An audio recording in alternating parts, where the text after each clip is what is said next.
میرے محترم بھائیوں، یہ بہت سارے بھائیوں کا مسئلہ ہے کہ وہ بتاتے ہیں کہ جب تک ہم رات کو دبا نہ لیں، کوئی دبا نہ دے، کوئی مالش نہ کر دے، تب تک ہمارے پٹھوں کو سکون ملتا۔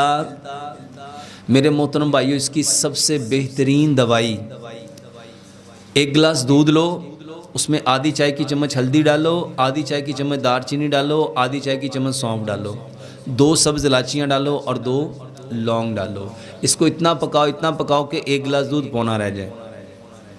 اس کو ٹھنڈا، اور اگر افورڈ کر سکتے ہو تو 1 چٹکی اس میں زعفران ڈال دو، صرف 1 چٹکی۔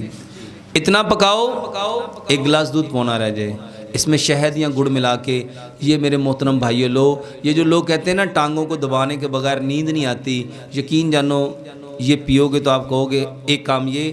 دوسرے نمبر پہ اپنی ناف میں، یہ جو ناف ہے بیلی بٹن، اس میں تیل ڈالنا سیکھو،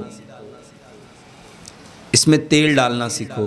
میرے محترم بھائیو، رات کو سونے سے پہلے 2 چمچ تیل لو سرسوں کا، 1 قطرہ ناف میں ڈالو، بسم اللہ پڑھو، سورۃ فاتحہ پڑھو، اس کو آہستہ آہستہ لاتے جاؤ، پھر 1 قطرہ ڈالو، بسم اللہ پڑھو، 7 قطرے ڈالو، 7 بار اس کو دباؤ، انگلیوں پہ تیل لگاؤ، ناک کے اندر باہر بسم اللہ پڑھ کے سورۃ فاتحہ پڑھ کے مساج کرو، تیل لگاؤ، کانوں کے اندر باہر مساج کرو، ہاتھوں کے اوپر مساج کرو، اور 1 چمچ کدو کا تیل لو۔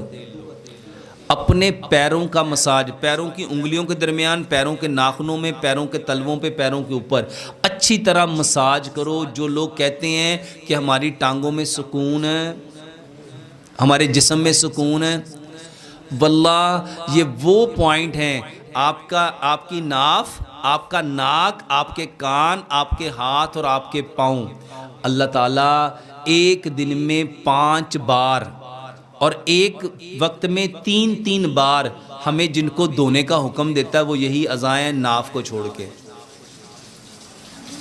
میرے محترم بھائیوں، آج کی سائنس بتاتی یہاں کچھ آکو پریشر پوائنٹس ہیں، آپ کے ناک میں بھی کچھ پوائنٹس ہیں، کان میں بھی کچھ پوائنٹس ہیں، ہاتھوں میں بھی پوائنٹس ہیں اور پیروں میں بھی۔ اللہ اس کو ایکٹیو کرنا چاہتا ہے۔ آپ لوگ دوائیوں کے چکر میں پڑتے ہو، اور دوائی کھانی چاہیے کہ ان پوائنٹ کو ایکٹیو کرنا چاہیے۔ آپ نے مزدور کو دیکھا ہوگا، وہ مزدوری کرتا ہے، بعد میں جب وہ منہ شوند ہوتا ہے کیسے فریش ہو جاتا ہے؟ کیا وہ دوائی کھاتا ہے؟